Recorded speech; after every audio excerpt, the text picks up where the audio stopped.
without further ado, if you would mute themselves, and would you welcome Ann Gardiner Perkins, the author? And Ann, can you get us started by telling us a bit about your book, Yale Needs Women? Absolutely. And the history of coeducation in this country, and of coeducation in the Ivy League in particular. Terrific.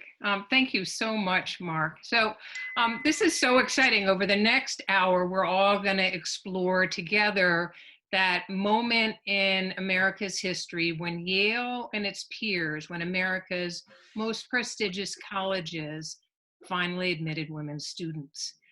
And for those of you who haven't read the book yet, that moment was just 50 years ago, close enough that we can touch it, which is why we're so lucky tonight to be able to include Elizabeth Spahn and Connie Royster, two of Yale's first women undergraduates, in our program. But before I begin, just some two thanks are in order. First of all, to Mark Schmidt and Falmouth Museums on the Green, who have just been terrific sponsors and hosts. It's been delightful to work with you, Mark, and to Eight Cousins Bookstores. I know in my community how important the independent bookstore is, and independent bookstores have taken a real hit economically over the last 3 months. So I would really encourage you to support Eight Cousins Books and your local independent bookstores. They all have their books available online. So a bit of a game plan. I'm going to give you a brief overview just to give you a context of this history. And then Connie and Elizabeth and I are going to talk for about a half an hour. So think of it as being able to watch a live interview with two of Yale's first women undergraduates. And then we'll open it up to questions and look to close right on time at 8 o'clock. Let's see how that goes. So let's turn back to 1969 when those first women students arrived at Yale. Yale Needs Women is the story of those first women undergraduates. They arrived to a campus that had been all male for the previous 268 years. They were outnumbered 7-to-1 by their male classmates. So don't think coeducation is 50-50 or even close to it like it is now, because Yale put in place a gender quota that limited the number of women graduates. It wanted to be able to continue to admit as many men as possible. And those young women students didn't have women faculty to look out for them either. Of Yale's 407 tenured faculty members in 1969, just 3 were women. But of the dozens of women I interviewed in writing this book, I was struck really again and again by their persistence, by their courage, and by their creativity. Now, if we think of September 1969, in some ways, it's really been reminding me of our time right now, when lots of individuals were speaking out against longstanding injustice. The Vietnam War was raging, as was the protest against it. The Black Power movement was changing how Americans saw race. The Stonewall riots had just happened right before those first women students arrived. So sort of showing people the discrimination faced by gay and transgender men and women. And it's into that moment that Connie and Elizabeth, that those first women undergraduates at Yale arrive. Now, the women's movement had barely started just then. And so to give you some of that context, just 7% of US doctors in 1969 were women. Just 3% of US lawyers, just 2% of the members of Congress. Discrimination against women college students, faculty, and administrators was perfectly legal. And if you think Yale was the only college that was turning women away at that time, you should think again. It really is the entire top tier of American colleges and universities, with some rare exceptions. 7 of the 8 Ivy League schools, even 2 public universities. It almost reads like a list of sort of who's who, from Amherst, Bowdoin, Brown, Dartmouth, and Duke at the start of the alphabet, to UVA, Wesleyan, West Point, Williams, and of course Yale at its end. So when Yale finally announces that it's going co-ed, the news is so shocking that the New York Times plays it on the front page. 10 months later, those first women students arrived, Yet if Yale's President Kingman Brewster had had his way, Yale would never have admitted women at all. So what were those first women students like? The New York Times called them superwomen, but most of them were just teenagers. Some were wealthy, but others had to patch together their tuition through summer jobs and financial aid work on campus.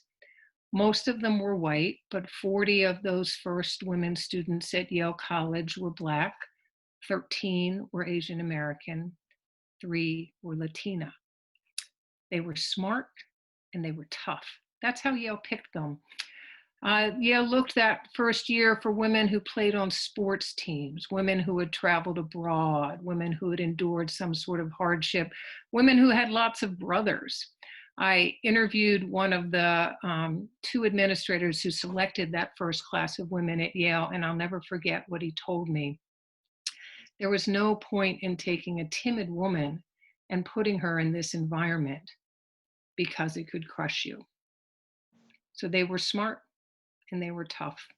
And tonight you get to hear from 2 of those women, Connie Royster, Constance Royster, and Elizabeth Spawn. So Connie and Elizabeth arrive at Yale in the fall of 1969 as sophomore transfer students. Yale took a group of freshman women that first year, a group of sophomore transfers, and a group of junior transfers. Connie had transferred from Wheaton College here in Massachusetts, in Norton, Massachusetts, and Elizabeth from George Washington University in Washington, D.C. Both of them graduated right on time in 1972, and both went on to become lawyers. Elizabeth worked as the professor of American constitutional law at New England School of Law in Boston, and lectured broadly, both nationally and internationally throughout her career. And Connie had a distinguished legal career in New York City before returning to Yale as the development director at Yale's Divinity School. So Connie, why don't I begin with you? And just an observation, for many of the first women students, arriving at Yale was like arriving on a foreign planet. Between it being all male, and for many, the wealth of the place was really overwhelming. And many are coming from small towns or from the West Coast. And so New Haven and Yale seemed very foreign. But for you, it felt more like being at home. Why don't you tell us a little bit about that? Sure. So it was very much like coming home. Indeed, I was born and raised in New Haven, although I had been away. So New Haven was hometown to me. The church that I grew up in was just a couple of blocks up Whaley Avenue. I went to New Haven public schools up through the 9th grade, more or less, and then I went away to boarding school, and then a year in England, and then a year at Wheaton. So it was like coming home. Moreover, my family had worked in Yale fraternities for, at that point, half a century at least. My maternal side had emigrated to New Haven in the beginning of the 1900s, and immediately started working in the fraternities along Fraternity Row. If any of you are Yaleys, you will know what I'm talking about. Fraternity Row on York Street, starting with, Wolf's Head and Fence Club and Beta and Theta. They were all managed by my uncles and cousins, and so there was a long history of my family being at Yale, including my grandfather, who was the chef at Skull and Bones. So I knew New Haven and I knew Yale very, very well. So coming back to New Haven, my my mother and father. My sister lived just outside New Haven. They had moved out to the suburbs when I was, while I was away at boarding school. And coming back, my cousins and uncles were still in management at the fraternities. And so I would ride my bicycle through Fraternity Row, and they would come out and greet me and say, how is it going? And how are you doing? And it was a very protective feeling. And so I was literally coming home and feeling very good about it. Connie, your grandfather was no longer living when you were accepted, but wasn't there a story about one of your aunts said to you about that? That is true. So first of all, as a woman coming to Yale, no one ever thought that, women were ever going to go to Yale. Let's face it. And certainly not in an African-American family in New Haven.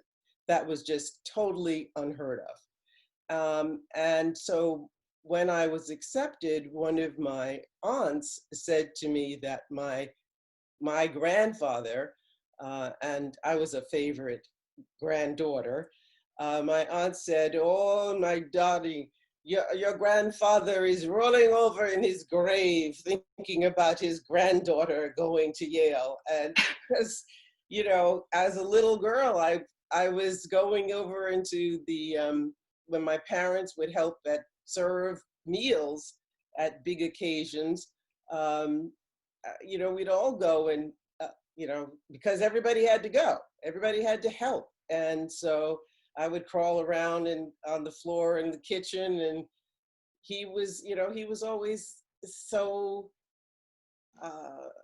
pleased and happy about the grandchildren and of me. And she just thought he is like just rolling over with joy that his granddaughter was at Yale. I love that. So Elizabeth, you and Connie were roommates that first year, and here you come from Illinois. Can you tell us a little about the story of how the two of you met? Don't you want to hear about my background too? Absolutely, absolutely. Listening to Connie, we could not be more opposite. She was coming home and felt safe and protected, and I was an alien from a different planet. I come from the Midwest. I come from a small town in Illinois. I went to public school, not elite boarding schools. My family did not know I had applied to Yale. I didn't know I'd applied to Yale. My roommates at GW applied for me. I thought Yale was in Boston. My family did not want me to go to Yale. And when I arrived, I was just dropped off in the courtyard and, lugged my one suitcase up the stairs and stood in this empty room. There was no furniture. And there wasn't a chair, or there was no furniture. And Connie comes in, with her entourage, her parents, and they immediately begin furnishing the place. They take us to the Salvation Army and we start buying used furniture. Connie knew what she was doing. I had no clue. Connie felt safe and protected. I felt unsafe and really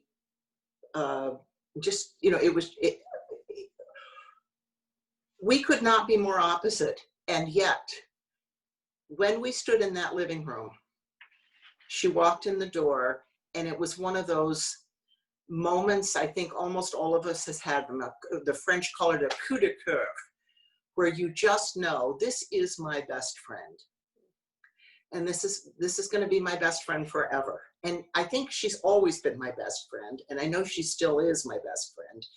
And, we became bonded in a way that I don't really know how to explain, except that I'm sure most of you have had that experience.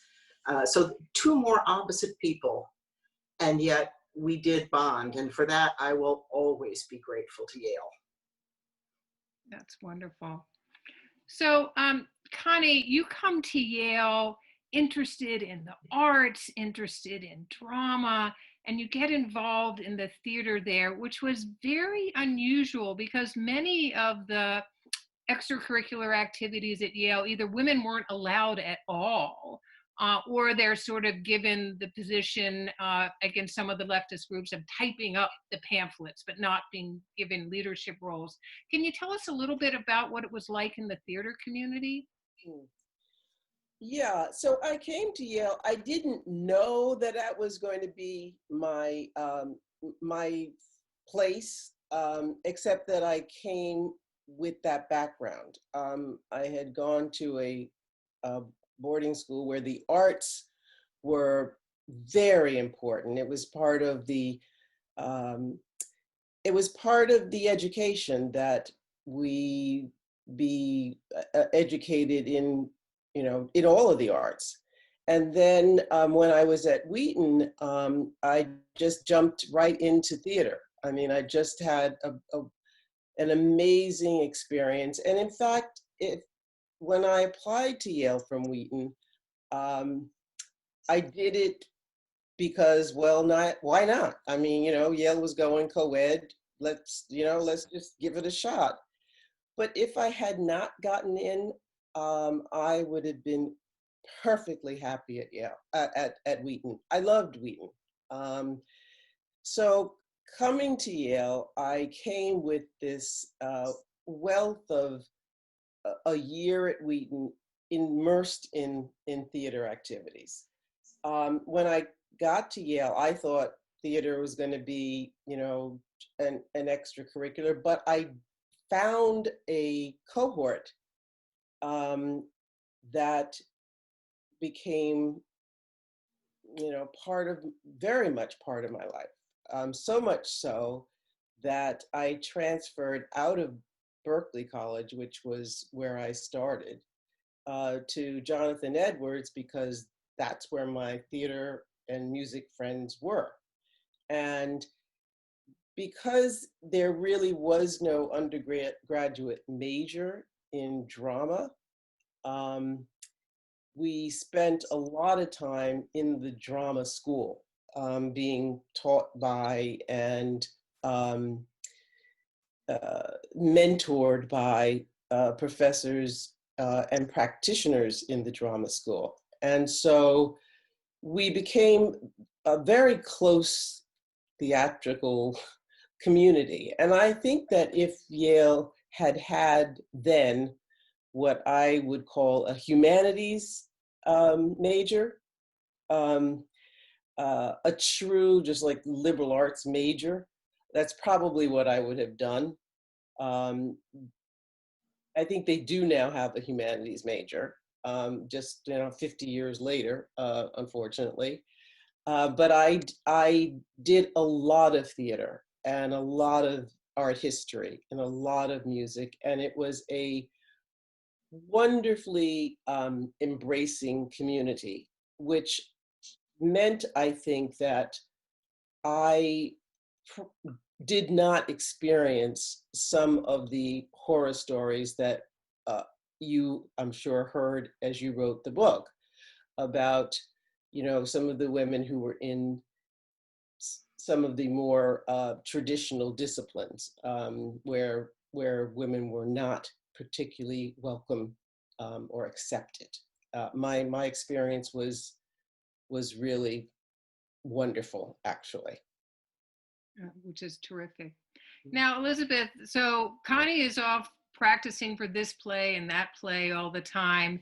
And when you're not working at your campus job or eventually working at the post office to earn money, and when you're not studying, you're involved in politics. And you were one of the 2 women who founded the Yale Sisterhood, which is Yale's first women's group. And you were very involved in the Women's Center in that group. Can you tell us a little bit about that and how different the whole culture of that women's group was than the culture at Yale? Coming from the Midwest and coming from co-educated public schools, it had never occurred to me that women shouldn't be educated or shouldn't be educated to the maximum of their ability. My mother's a teacher, my grandmother's a college graduate. Women are, of course, educated. And I arrived at Yale and discovered that this was a controversial topic and that we were still, struggling our way into the 18th century. And that there were a lot of people at Yale, a lot of men at Yale who, of all ages, faculty and students, who really didn't think women should be getting a Yale education, or who said it's okay for them to get a Yale education, it will help them raise their sons. So it was a heavily masculine, and at that time, in 1969, there was a lot going on, but the feminist movement really wasn't, it was just in its very early stages. So there's another woman who may be on the call here, I can't see, Kit McClure, and I just went around and stapled up some notices and said, let's get together, the women, because there was no place for the women, the co-education classes, for us to meet each other. We were scattered around among the then 12 residential colleges, and we had no place. We didn't know each other. Many of us to this day still don't know each other, although some of the reunions have helped that. So we started, Kit and I just started putting up notices, and we're just astonished with what an amazing reaction. There were, sometimes 60 women would come and sit around, and we would talk. And during this period of time, we worked in a format called consciousness raising groups, where people would take turns discussing things, and we would share our experiences. And I can remember hearing for the first time, about from women who had been maybe beaten at home or who had been raped. We just didn't talk, in the Midwest, we just didn't talk about those things. And I really had no idea this was going on. We also just shared some of our experiences and found out that a lot of us were having the same experience in the classroom, which is we'd make a statement and then the discussion would continue on as if we hadn't spoken. And 5 minutes later, a man would make a male student would make the same point, and everybody'd say how smart he was. So, and when I thought I wasn't articulate enough, but then Dahlia Rudofsky was having the same problem, and I knew Dahlia was smart enough and articulate enough. And then Judy Burkhan said, so it turned out more of us were having this problem. It wasn't just me. It turned out some of the women were survivors now, what we would now call survivors of rape or incest. But at that time, you really couldn't talk about it. And it was such an amazing group of people. The last thing I want to say about the Women's Center is that we worked very closely together with the New Haven Women's Liberation Center. And a lot of this was because of Kit's connections there. But we had a connection to the town, to the city of New Haven that I didn't find in other Yale organizations frequently, although the May Day demonstrations certainly knit us together with the town closely.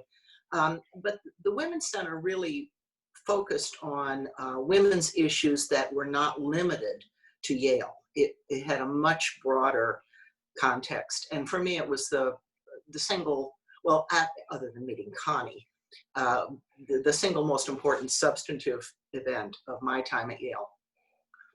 Yeah, and it's so interesting what you say, Elizabeth, about that connection with the community, because there really was a town-gown divide between wealthy Yale and the New Haven neighborhoods that surrounded it. And it was the Women's Center, the Sisterhood, and the Black Student Alliance at Yale. Both of those groups sort of violated those taboos against working with townspeople and helped build those bridges. Just one more other thought on what you're saying about Midwesterners didn't talk about it. I mean, when we think about it, you all started at Yale before the term date rape had even been invented, before the term sexual harassment, that term hadn't been invented yet. It didn't mean it wasn't going on, but there wasn't even a language yet to talk about that. Now, and it wasn't illegal. Sexual harassment was not illegal yet. Right. And it took a case brought by Yale women that made sexual harassment illegal on college campuses. You brought up May Day, and I've certainly been thinking about that a lot. And for those of you who don't know the background, in May of 1970, there was a major national trial at the New Haven City Courthouse, which is 2 blocks from the Yale campus. It was a trial of a group of Black Panthers, Erica Huggins, who was a Black Panther leader in the city of New Haven, Bobby Seale, who was a national Black Panther leader, and protesters from across the nation came into Yale to protest what was seen as a trumped up trial, and indeed eventually both the charges against Huggins and Bobby Seale were dismissed. It was a very tense time on the Yale campus. The National Guard came in. People were seeing Army tanks driving down the streets right next to New Haven dormitories. Many students left, some stayed. Connie, both you and Elizabeth stayed at Yale over May Day. And Connie, want to talk to me a little bit about what you did as part of that? It was a tense time, but it was an extraordinary time. I mean, I think some of what's going on right now is really reminiscent of what those times were like, frankly.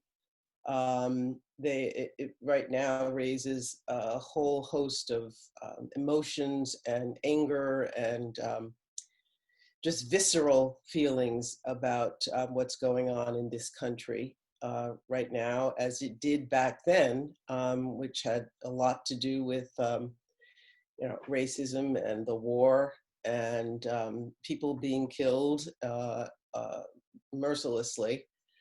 And so there were lots of reasons to be demonstrating in support of the Panther Trial, which is what we called it, and to have the support, as it were, of the university behind us. It was a moral statement that was made that made us actually feel good about where we were. So some people left. The university effectively closed down.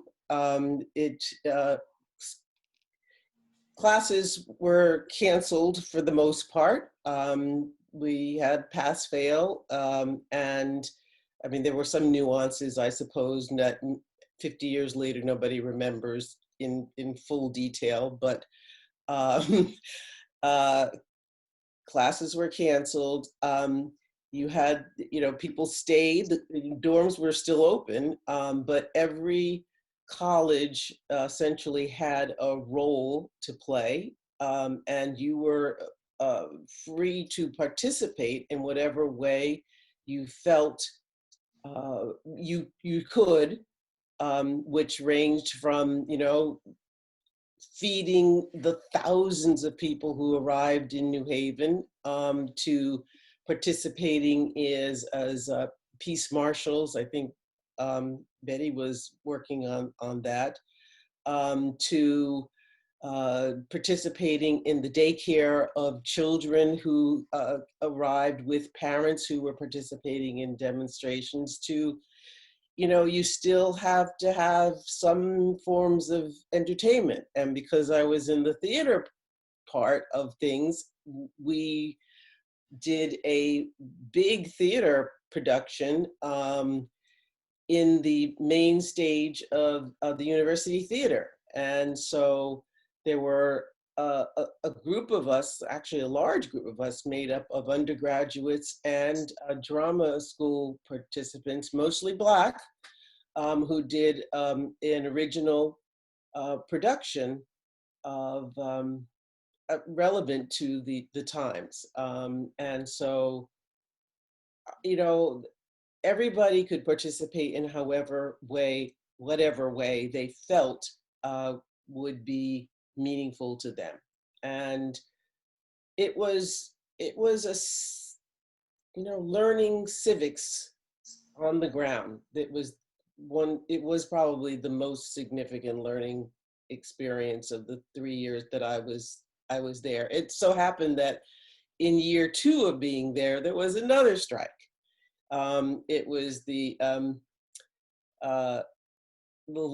labor union was having a fight with Yale for a change, and so there was a strike the second year as well. And so we really had an extraordinary 3 years, 2 of which were civic lessons, I would have to say.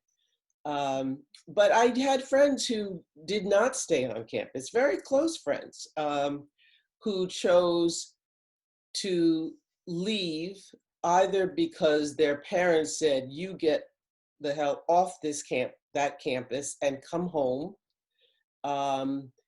or because they felt that that they couldn't really relate to what was going on. And so, everybody had to make their own decisions. Right, Connie and Elizabeth, I'm looking at the time now, but I thought maybe what we can do, Elizabeth, is have you tell us a little bit about your group in the sisterhood and the Peace Marshals, and then we'll turn it over to Mark to field some questions from the audience, because that Peace Marshal role at Yale really was quite remarkable. And I love the story of how you all were trained.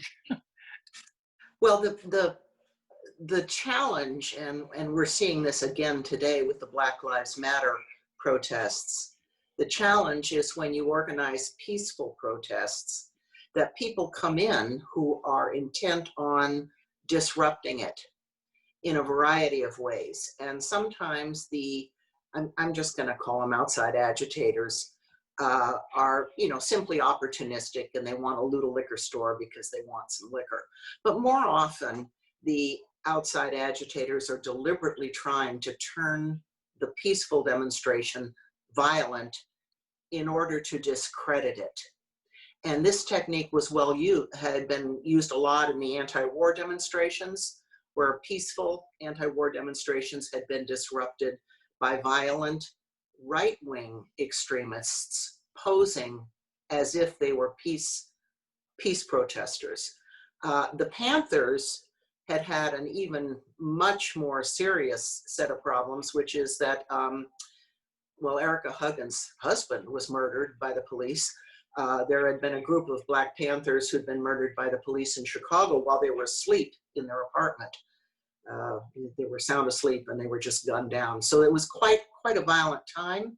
And there were a lot of right-wing people who wanted to turn anti-war, or in this case, justice, fair trial, peaceful protests into violent protests in order to discredit them.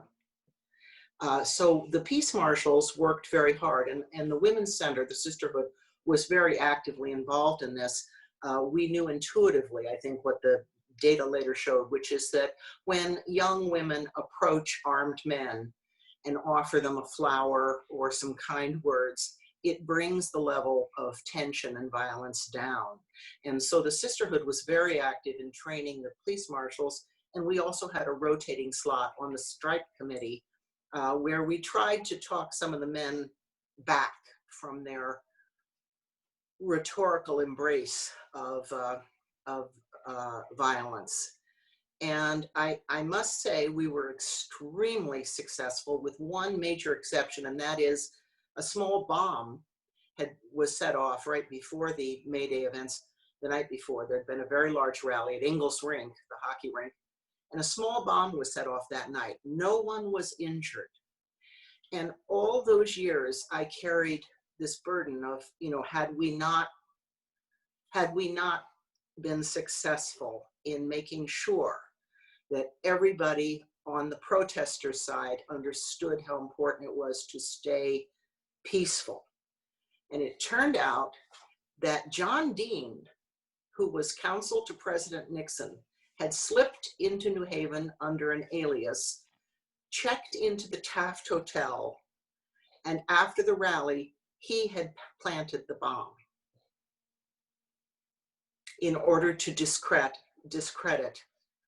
the May Day peaceful protests. So, Well, and I mean, Yale, I mean, 4 days after the Yale protests where no one was hurt is Kent yes. State, yeah, where 4 students were killed. So it really is a tribute to what was accomplished at Yale. But And Jackson State, where 8 yes, thank people you. were killed. Mhm.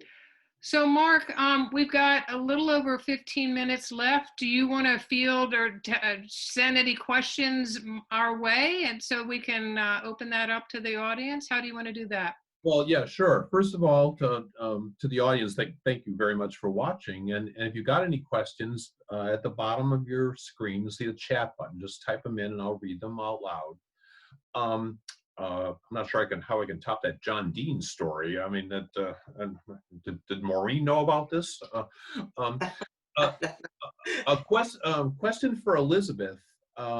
First of all, when you, well, for all three of you, how many was in that first class? How many women were in that first class of 1969? And specifically for Elizabeth, you had mentioned when your first day there that you said to quote, you were scared.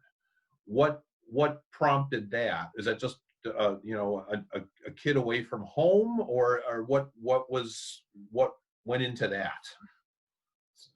I think Anne can answer the question about the data. I don't know that. Sure. So Yale admitted 575 women arrived at Yale that first fall, which sounds like a big number to us. But what you need to understand is that what Yale decided to do was spread these women out across its 12 residential colleges, which were, in a sense, for those of you who don't know Yale, like 12 separate schools.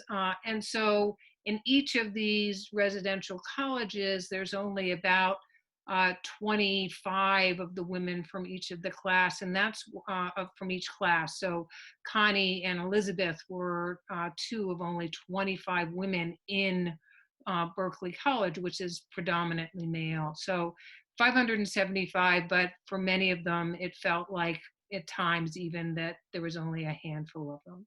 But Elizabeth, why don't you, so that's the numbers, but you've got the story about why you felt afraid or uncomfortable. Well, one of the many jobs I had to pay for my education was in the dining hall.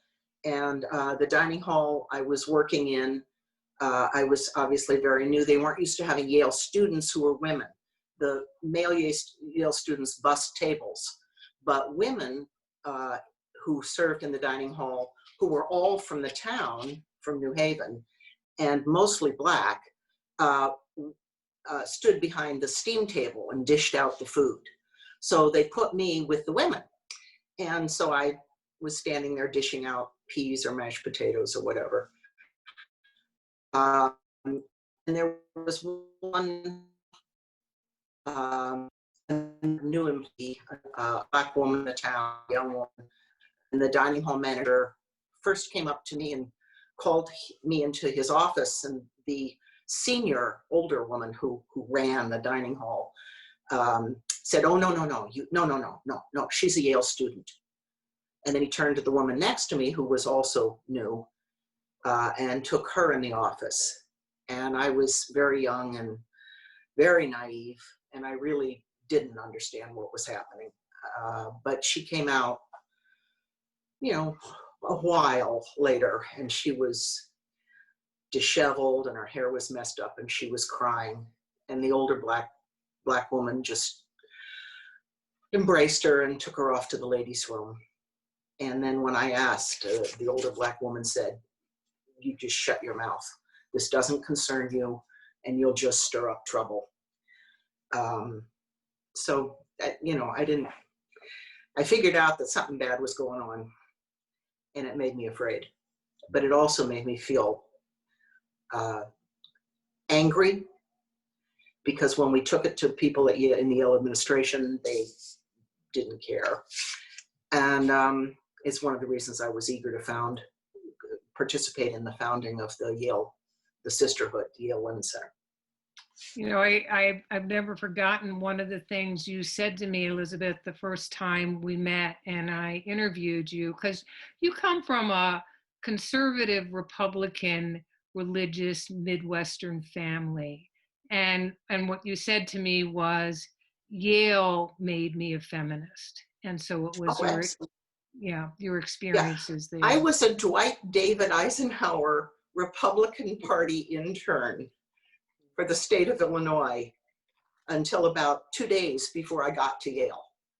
And then within about 2 weeks, this happened, and I became a feminist. And I've been a feminist ever since. Yale made me a feminist. Yale radicalized me in 2 or 3 weeks. Can I just say that there are a lot of, I can, because I can see, I mean, most people, there are a lot of first women on There this are, call. yes. And I just want to acknowledge all of you and thank you for showing up. It's really wonderful. And I actually think I see some men, at least one man from that era. Yeah, I see him. So thank you for coming. And, you know, I mean, if you feel like you want to just put your name in the chat box so we know you were here, that would be wonderful. So thanks very much. And the university chaplain's here too. I love you, Sharon. Great. The support, this is what it's about. The support is so fabulous amongst us. Yeah. We have a question for both Elizabeth and Constance.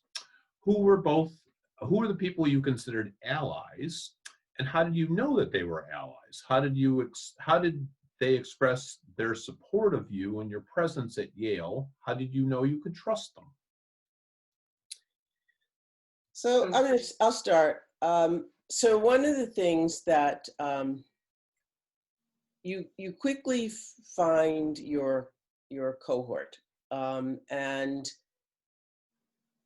in addition to Elga Wasserman, who we, you know, at least the women felt was our main supporter. She went to bat for us on every issue that she could, even though she was not herself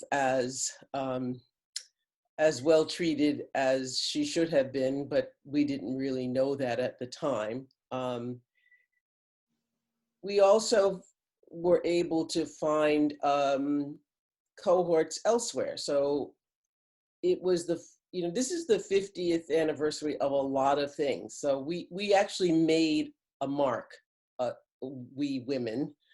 2019 and 2020 marked the 50th anniversary, not only of May Day, but of the founding of the Afro-American Cultural Center, the House, the Asian American Cultural Center, the group, the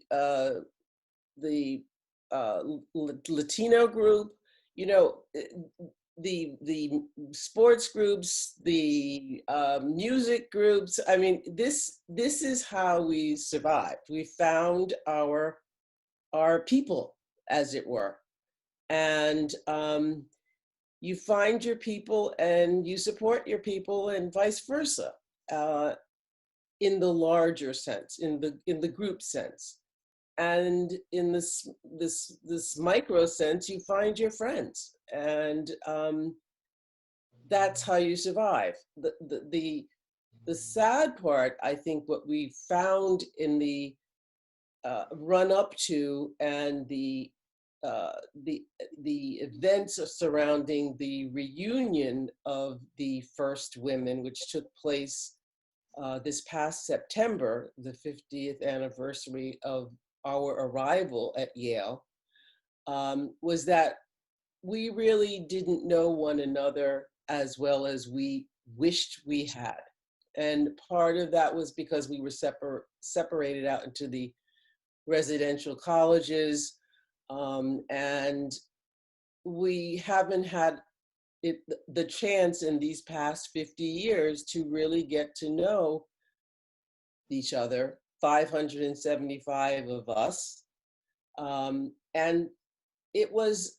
this reunion was a really remarkable event, where new relationships, new bonds were made, and old ones renewed. And roommates who hadn't seen each other in 50 years, people who left Yale, didn't stay, came back, because the reunion was open to everyone who put their feet on Yale's campus on that first day.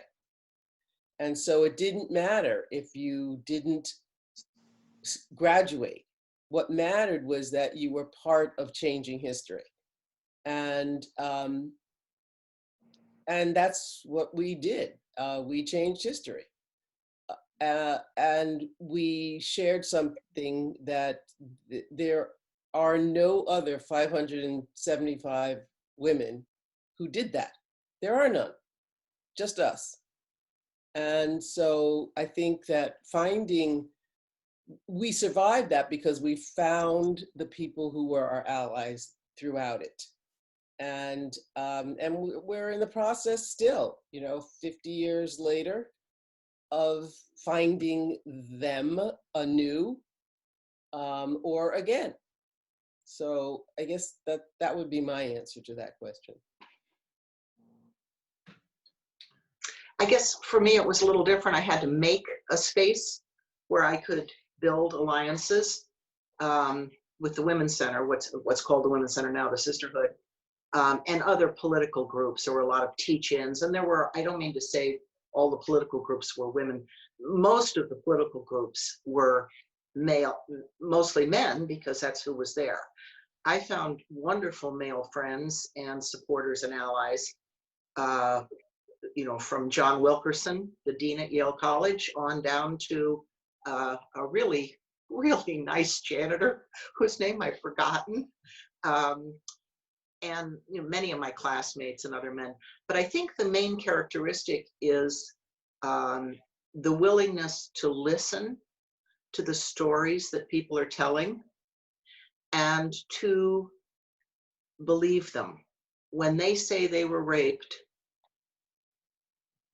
or when they say they were dismissed from a job, or when they say they were threatened by a police officer, the main thing I look for in an ally then and now, what I learned, was not necessarily that you believe them in the sense of every single detail, but you believe their truth, and you listen to their truth and share your truth with them.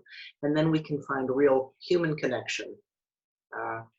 Our Facebook page for the First Women, there are a lot of First Women here I see on the participants, and that Facebook page has been wonderful bringing us together too. And this is for you. Wondering how the author selected the women to highlight in the book, and if the story would have been the same if she had selected different women. Were there women who would not participate, they were not interested in being interviewed, and if so, why? When I first started this research, way back, maybe eight or 9 years ago, I thought of it as the experience, singular, of Yale's first women undergraduates. And as soon as I got into it, I realized that was wrong.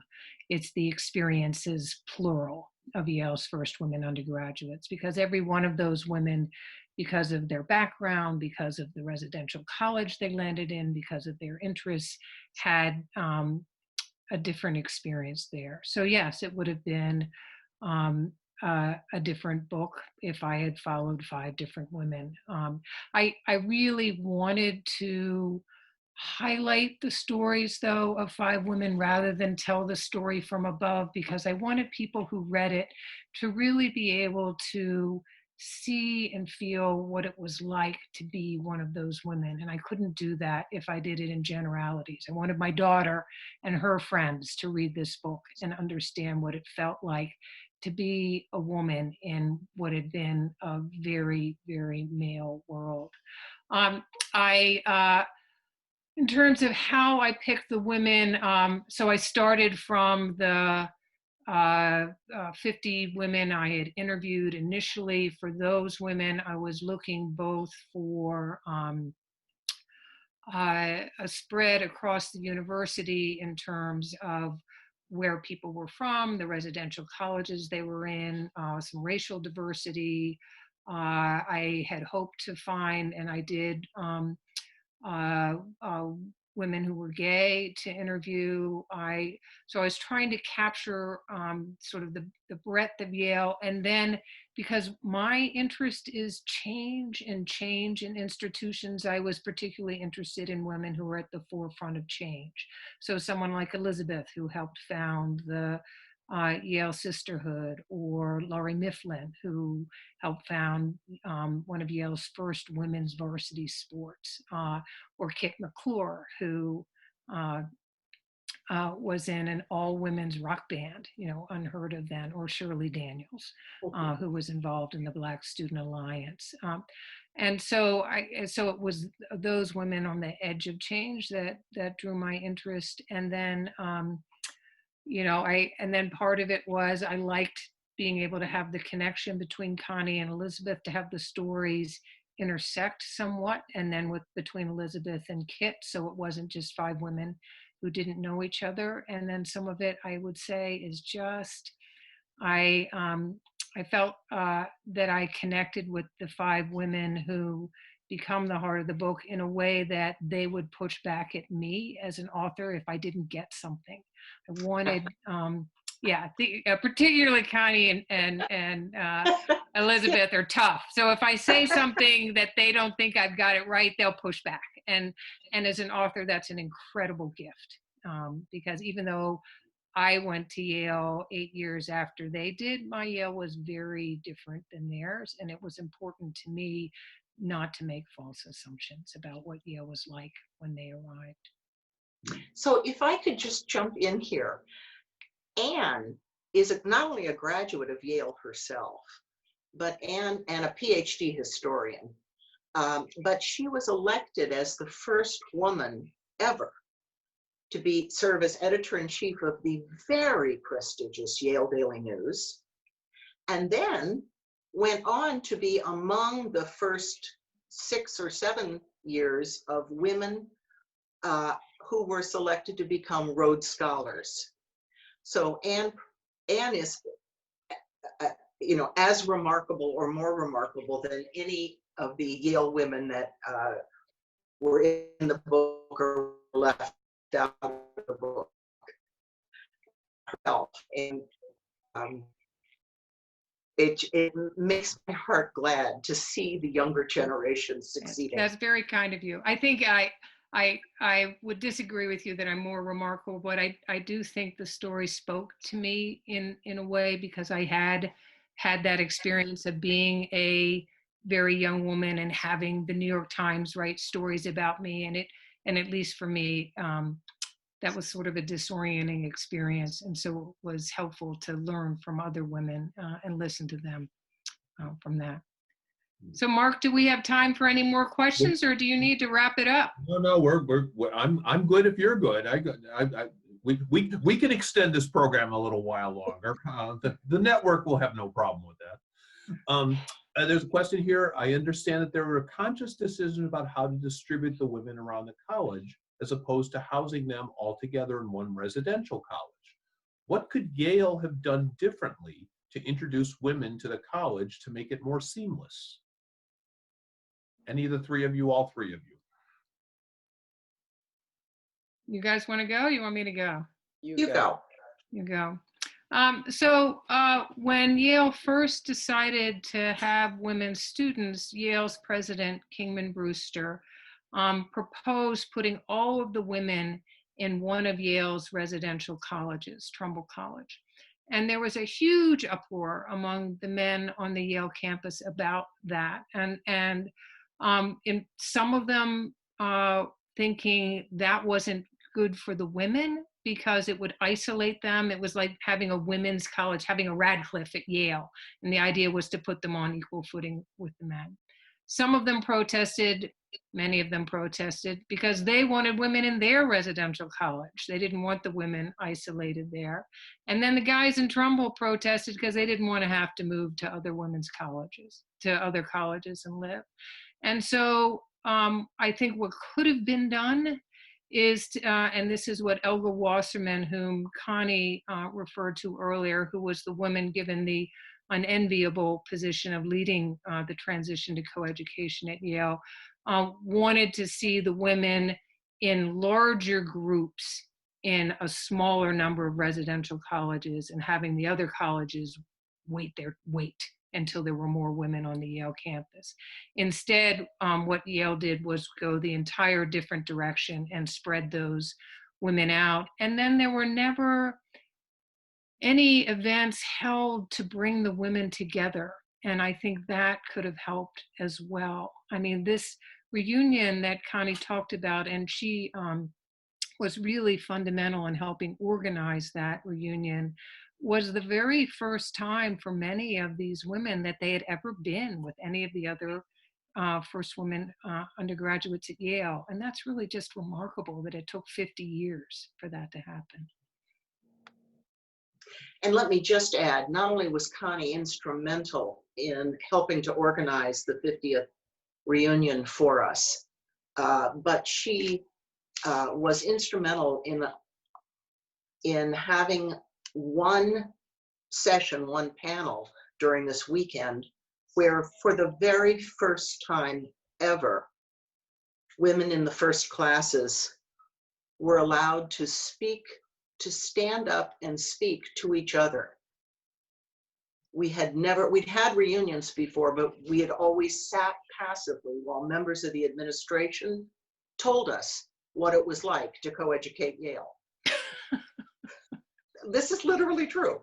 And Connie, with, I might add, a little delicate encouragement from me, or support, insisted that we would have at least one session where the members of the first women class could stand up and tell each other our own stories in our own words, unmediated by a historian or an administrator, and talk and listen to each other. And it was the best panel of the weekend, and Anne chaired it.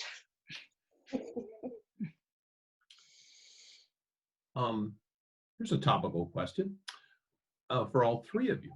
What elements of your experience would apply to women at Yale or colleges today, and what advice would you give them?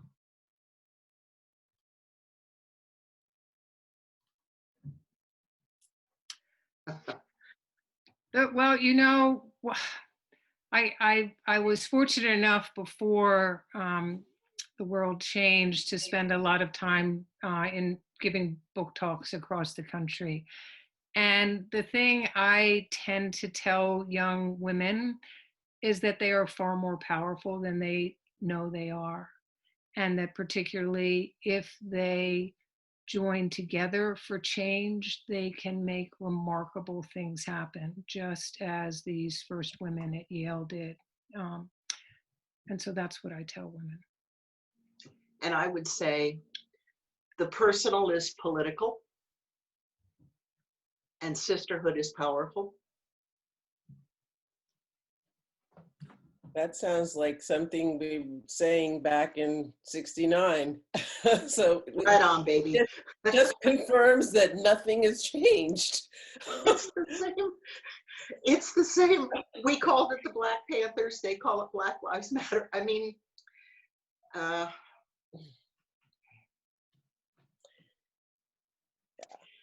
you gotta speak your truth. Speak power. You know, speak your truth to power. I am a huge believer in nonviolence, so I was always a voice for forceful protest, but always peaceful, because I think the political, you know, those who oppose whatever change you're trying to bring about will use any violence to discredit the underlying protest cause.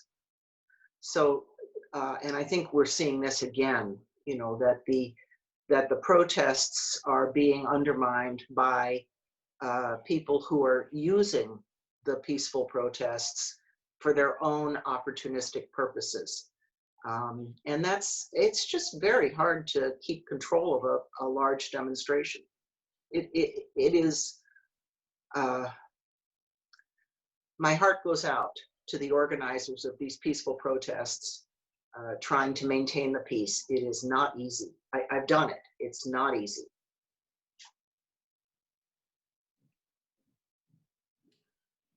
Is that a good note to end on?